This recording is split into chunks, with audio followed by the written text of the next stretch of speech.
이렇게 은혜로운 찬양대를 우리에게 주신 하나님께 감사드립니다. 감사합니다.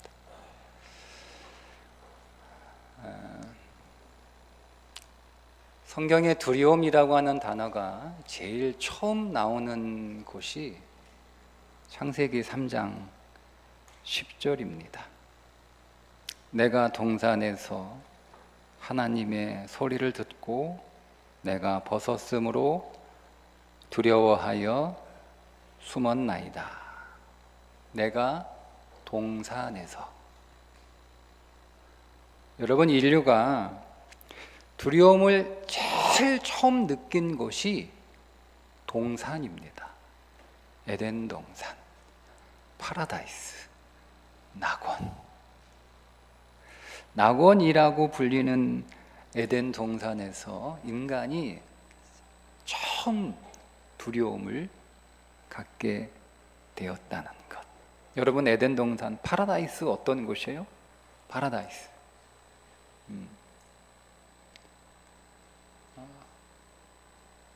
부족한 것이 하나도 없는 곳, 위험한 것이 하나도 없는 곳, 어떤 문제가 하나도 없는 곳, 그러니까 모든 것이 다 완벽하게 환경적으로 갖추어진 곳, 그곳이 에덴이잖아요.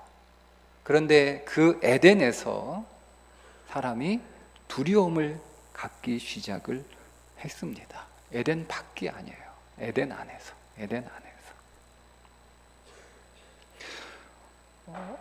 왜 사람은 그 좋은 에덴에서, 우리가 만들고 싶어하는 환경이잖아요. 야, 우리 집이 에덴 같았으면, 낙원 같았으면 좋겠다. 뭐 그렇게 이름도 짓잖아요.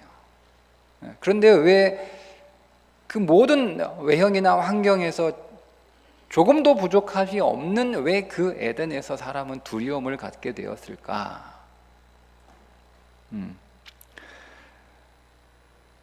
하나님의 소리를 듣고 두려워하여. 그러니까 하나님하고 관계가 문제가 생긴 거예요. 그러니까 환경 때문에 두려움이 생긴 게 아니고 하나님과의 관계 때문에 두려움이 생긴 거예요. 그러니까 집은 그대로죠. 집은 그대로예요. 우리 집이 뭐 조금도 달라지지 않았어요. 우리 집 그 주소 그대로 맞아요. 그런데 그 좋았던 그 집이, 그 들어가고 싶었던 그 집이 식구들하고 관계가 나빠지니까 이제 그 집이 편안하지 않은 거예요. 그 전까지는 집이 너무너무 편안했는데 가족들하고 혹은 자녀들은 부모하고 관계가 깨지니까 이제는 그 집에 들어가도 편안하지가 않는 거죠. 불편한 거죠. 문을 닫고 자기 방에 들어가 있어도 불편한 거예요. 그런 것처럼 에덴은 그대로입니다. 에덴이 뭐 달라지지 않았어요. 그런데 하나님과의 관계에 문제가 생겼죠. 선악을 알게 하는 나무의 열매는 결코 먹지 마라, 이렇게 하나님이 신신당부하셨는데 그냥 그 말 가볍게 여겨서 불순종합니다. 그러니까 하나님과의 관계가 깨져버리고 그 깨어진 관계 틈으로 두려움이 들어오게 되는 거죠. 그러니까 여러분, 인간이 가지고 있는 두려움의 본질은 하나님과의 관계가 깨진 겁니다. 에덴 밖으로 쫓겨나서 두려움이 생긴 게 아니에요. 그 에덴 밖은 여러 가지 결핍이 있고 여러 가지 위험이 있고 여러 가지 문제가 있는 곳인데, 그래서 결핍과 문제와 여러 가지 어려움 때문에 인간이 두려움을 갖게 되는 것이 아니라 그 에덴 밖의 현실은 뭐냐면 하나님과의 관계가 깨졌을 때 그 결과로 우리의 현실이 어떻게 되느냐를 보여주는 것이 에덴 밖이고, 그냥 그 결과예요. 그 결과. 이미 두려움은 그 에덴 안에서부터 시작된 거죠. 그러니까 에덴 밖의 환경은 마치 오늘 우리가 그것 때문에 두려움을 느끼고 있는 것처럼 생각되지만 그 본질은 아니라는 거죠. 여러분, 가인의 후예들이 그들이 그 두려움을 해소하기 위해서 어떤 일을 합니까? 에녹이 큰 성을 짓습니다. 큰 성을 지어요. 아주 튼튼하고 높은, 두려우니까 성을 든든히 누가 나 죽일까 봐. 그래서 여러분, 짐승들이 나를 해롭게 할까 봐, 그래서 높고 큰 성을 이렇게 지었는데 두려움이 해소되지 않잖아요. 그래서 뭐 합니까? 가축, 목축을 하죠. 그래서 돈을 많이 벌어요. 돈을 많이 벌면 이 두려움이 해소될까 해서 돈도 많이 벌어봤는데 여전히 두려운 거예요. 그래서 뭐 합니까? 이 음악을 만들죠. 그래서 음악을 만들어요. 노래를 만들어요. 음악을 만들어서 막 그 음악을 듣고 그 음악에 빠져 있고 음악을 이렇게 부르면 좀 두려움이 해소되고 마음이 편할 줄 알았는데 아무리 음악을 들어도 두려움은 해소되지 않았죠. 그래서 그 다음 뭐 합니까? 연장을 만들어요. 연장. 우리가 도구가 없어서 그런가 보다 하고 연장을 개발하죠. 연장을 개발했는데도 여전히 두려워. 그래서 여러분 뭐 합니까? 복수를 천명하죠. 누가 나 그냥 살짝 건드리기만 해도 난 다 죽여버릴 거야. 나 건들면 77배로 내가 갚아줄 거야. 여러분, 그렇다고 해서 두려움이 해소가 되었나요? 아닙니다. 하늘 높이 성을 쌓아도 여전히 두렵습니다. 많은 돈을 모아도 여전히 두렵습니다. 음악을 틀어도 두렵습니다. 신기술을 개발해도 두렵고 세상을 벌벌 떨게 하는 천하무적이 되어도 두렵습니다. 왜요? 두려움의 본질은 하나님과 원수되었기 때문입니다. 오늘 우리가 함께 읽은 요한복음 14장 27절은 예수님께서 십자가에 지시기 전에 제자들에게 주신 마지막 약속입니다. 제자들에게 뭐라고 약속을 하시죠? 제가 다시 한번 읽어보겠습니다. 평안을 너희에게 끼치노니 곧 나의 평안을 너희에게 주노라.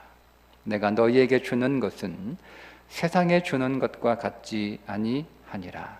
너희는 마음에 근심하지도 말고 두려워하지도 말라. 그러니까 마지막 약속이에요. 예수님이 쭉 약속을 하셨는데 이 마지막 약속을 끝으로 예수님은 십자가에 돌아가시게 됩니다. 자, 그렇게 예수님이 십자가에 죽으시고 장사되신 후 사흘 만에 무덤에서 부활하셔서 제자들을 찾아가시는데 그 제자들을 찾아가셔서 예수님이 제자들에게 한 첫 마디가 무엇이었죠? 이날 곧 안식 후 첫날 저녁 때에 제자들이 유대인들을 두려워하여 모인 곳에 문들을 닫았더니 예수께서 오사 가운데 서서 이르시되 너희에게 평강이 있을지어다. 예수님께서 제자들에게 주신 마지막 약속은 평안을 너희에게 끼치노니, 예수님이 부활하시고 나서 준 제일 첫 번째 선물은 평강이 너희에게 있을지어다. 그러니까 두 평강 사이에 뭐가 들어있냐면 십자가의 죽음과 부활 사건이 들어있습니다.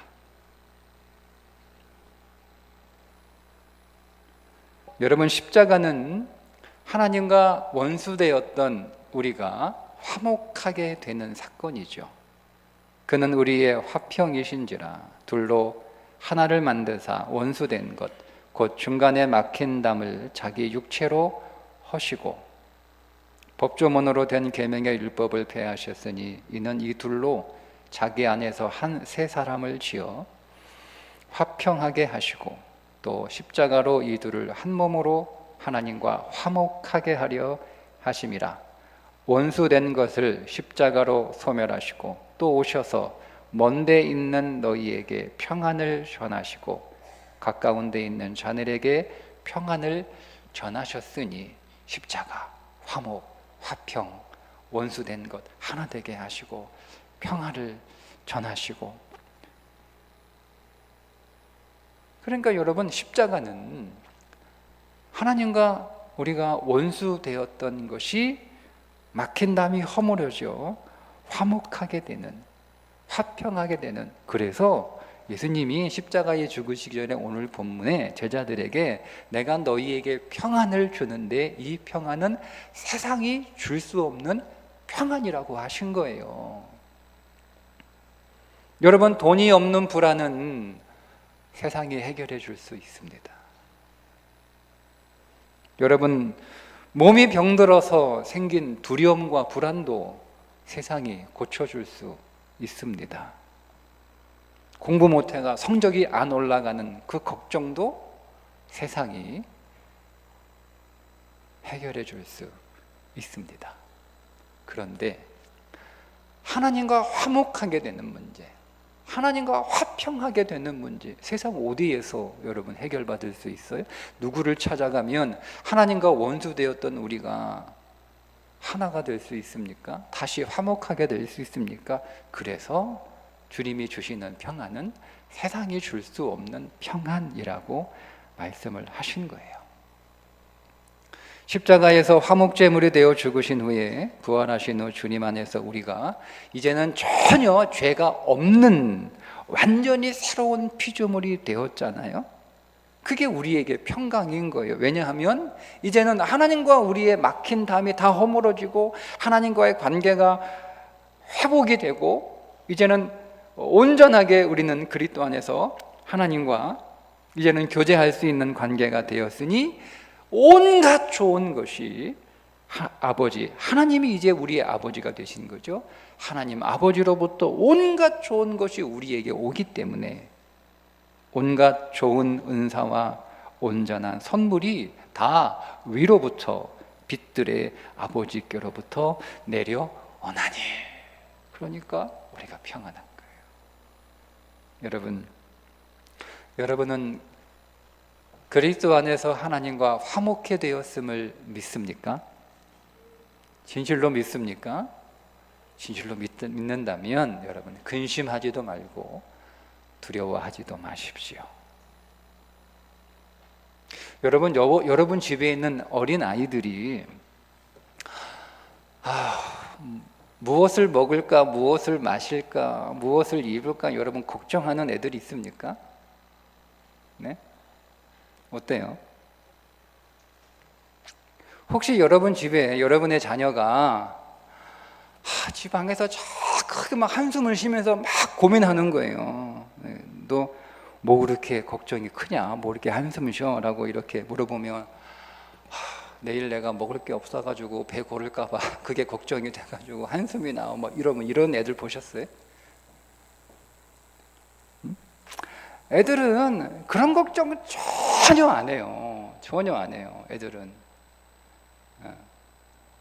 애들은 배고플 걱정 안 해요. 애들은 목마를 걱정 안 해요. 애들은 벌거벗은 걱정 안 해요. 왜? 그 부모가 당연히 다 해주는 거 아니에요? 부모가 다 알아서 해주는 거예요. 부모가 이미 먼저 준비해 주는 거, 먼저 준비해 주는 거야. 그러니까 여러분 애들이 하는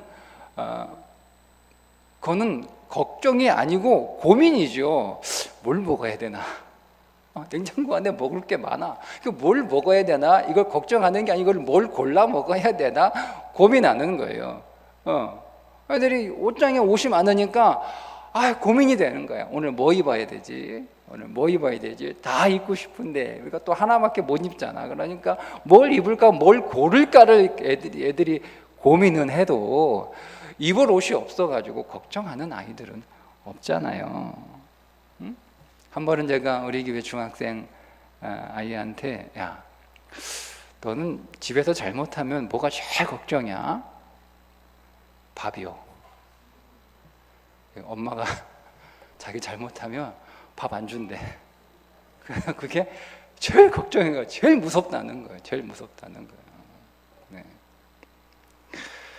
밥 걱정은 엄마하고 사이가 나빠졌을 때 하는 걱정이에요. 내가 잘못해가지고 엄마하고 관계가 안 좋아지면 그때 밥 걱정하죠. 근데 여러분, 내가 엄마하고 사이 좋으면 뭐 엄마가 그렇게 크게 뭐 혼날 짓 안 하고 그러면 밥 걱정할 필요 없어요. 엄마가 다 알아서 미리 준비해 놓으시고 차려 놓으시고 와서 먹어라. 안 먹으면 막 깨우고 손으로 잡아 끌어가지고 앉혀놓고 이렇게 먹이잖아요. 우리 그런 걱정 안 합니다. 그래서 주님이 그렇게 말씀하신 거예요. 그러므로 염려하여 이르기를 무엇을 먹을까, 무엇을 마실까, 무엇을 입을까 하지 말라. 이는 다 이방인들이 구하는 것이라. 너희 하늘 아버지께서 이 모든 것이 너희에게 있어야 할 줄을 아시느니라. 그러니까 여러분, 먹고 사는 걱정은 누가 하는 거예요? 이방인들이 하는 거예요. 그 이방인이 누구예요? 하나님과 원수된 자들. 하나님과 원수된 자들이 먹고 사는 걱정하는 거지, 하나님을 아버지로 부르는 자, 하나님이 아버지가 되신 된 자들, 오늘 우리들이 할 걱정은 아니라는 거죠. 그러면 오늘 우리가 할 걱정은 뭐냐? 우리도 해야 할 걱정이 있어. 그게 뭐냐면 먼저 그의 나라와 그의 의를 구하라. 이게 우리가 해야 될 걱정이에요. 이건 왜냐하면 하나님이 대신해 주지 않기 때문에. 그건 내가 해야 되는지. 부모가 시험 대신 봐줄 수 없잖아요. 시험은 내가 봐야 되는 거예요. 안 해주세요. 시험 대신 내가 대신 봐줄게, 이거 부모가 하지 않아요. 내가 성장해야 되고 내가 성숙해야 되기 때문에 그거는 내가 해야 되는 거란 말입니다. 그런 여러분 먹고 사는 문제, 여러분 무엇을 먹을까, 무엇을 마실까, 무엇을 입을까, 여러분 걱정하지 마세요. 하나님이 다 해주세요. 하나님이 다 책임져 주세요. 그건 아버지가 하시는 일이에요. 그건 아버지의 몫이란 말이에요. 다만 내 숙제는 내가 스스로 해야죠. 물론 그 숙제 하나님이 다 해주실 수 있어요. 그분에게 뭐 어렵겠습니까? 그런데 안 해주시는 거예요. 안 해주시는 거예요. 우리가 여러분 애들 숙제 해줄 수 있잖아요. 근데 여러분 해주세요? 안 해주시잖아요. 안 해주세요. 그냥 애들 숙제 때문에 막 발 동동거리고 끙끙거리고 뭐 그러는 거 있으면 막 옆에서 막 너무 안쓰러워서 막 해주고 싶죠. 해주고 싶은 마음이 좀 이게 굴뚝 같지만, 그러나 그거 해주면 실력이 느나요? 실력 안 늘어요. 제가 초등학교 여름 방학 숙제 포스터 하나 그리는 건데 제 사촌 형이 포스터 대신 그려줬어요. 네, 상 받았어요. 제가 중학교 때 시 한 편 써서 내라고 그래가지고 사촌 누나가 시 하나 써줬어요. 상 받았어요. 학교 교지에 실렸어요. 얼마나 지금 생각하면 창피한지. 내가 커밍아웃 합니다. 아무도 몰라요. 지금까지 다 내가 안 좋아. 얼마나 부끄러워요, 여러분. 이거 얼마나 창피한 일이에요. 막 우리가 숙제 해주면 막 한방 웃으면 막 끙끙거리다가 막 골치 아프고 막 스트레스 받다가 누가 대신 해주면 한방 웃음 지면서 최고, 형 최고, 형 최고, 누나 최고, 와, 그러면 기분은 좋죠. 근데 여러분 그렇게 해주면 애가 커가지고 스스로 할 수 있는 게 뭐가 있겠어요? 그래 부끄러운 거잖아요. 끙끙거리더라도 힘들어 하더라도 스스로 뚫고 헤쳐 나가야 커서도 잘 살 수 있는 것처럼. 하나님 해주실 수 있지만 그건 내가 해야 되는 거예요. 여러분, 그래서 정말 여러분 우리가 걱정해야 될 건 먹고 사는 게 우리의 걱정이 아니고 우리가 해야 될 진짜 걱정거리가 따로 있어요. 그게 뭐냐면 하나님과 화목되지 못한 것이 있다면 그거 여러분 걱정하셔야 됩니다. 진실로 여러분 하나님과 화목하신가요? 십자가에서 나의 모든 죄와 내가 받을 그 모든 형벌이 해결되었다고 여러분 확실히 믿습니까? 원수된 것을 십자가로 소멸하시고 예수 그리스도의 육체의 죽음으로 말미암아 하나님과 내가 화목하게 되었음을 여러분 믿습니까? 없다면 이 믿음에 확신이 없는 것을 여러분 걱정하셔야 됩니다.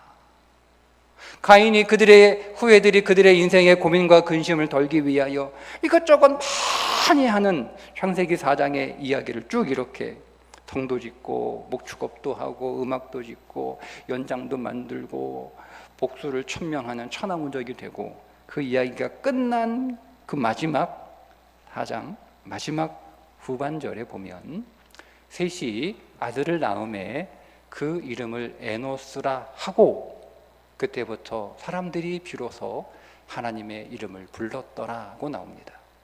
에노스, 죽을 수밖에 없는 자라는 뜻이에요.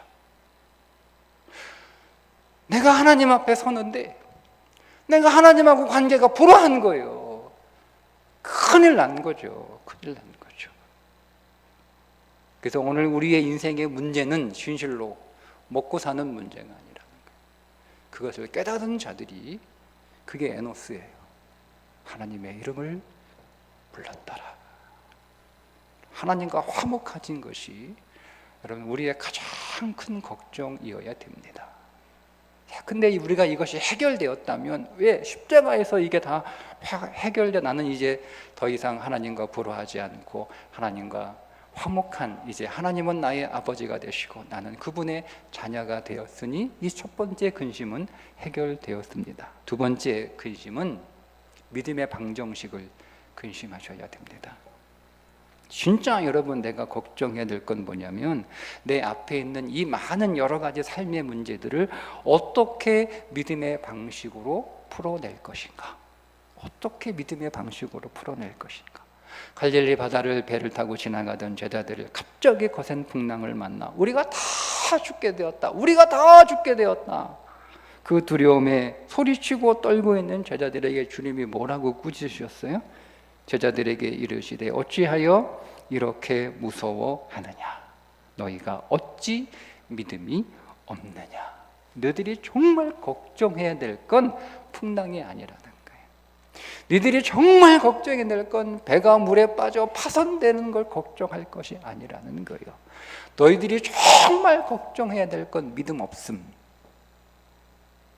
삶을 믿음의 방정식으로 풀어내지 못하는 그 믿음 없음, 그게 정말 너희들이 걱정해야 될 거다라고 말씀을 하신 거예요. 여러분, 오늘 우리의 인생에 커다란 풍랑이, 커다란 파도가 덮쳐서 말을 집어삼킬 것 같은 그런 인생의 고난이 우리 가운데 닥친다 할더라도 우리가 걱정할 건 정말 내가 이 문제를 어떻게 믿음의 방식으로 풀어낼 것인가? 어떻게 믿음의 방식으로 풀어낼 것인가? 어느 목사님의 설교를 읽다가 발견한 예화인데요. 어느 비행사가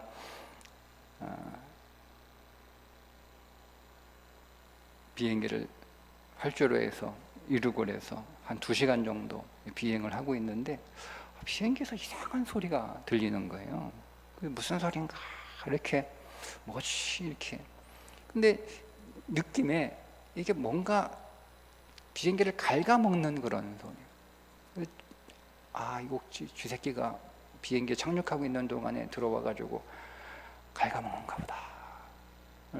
그러니까 이 날카로운 이빨을 가진 이 쥐가 이 비행기 안에 뭐 전기 전선 이렇게 갉아먹으면 이제 큰일 나니까 막 심장이 툭 떨어지는 거예요. 그래서 어떻게 되나 돌아가려면 2시간 걸려요.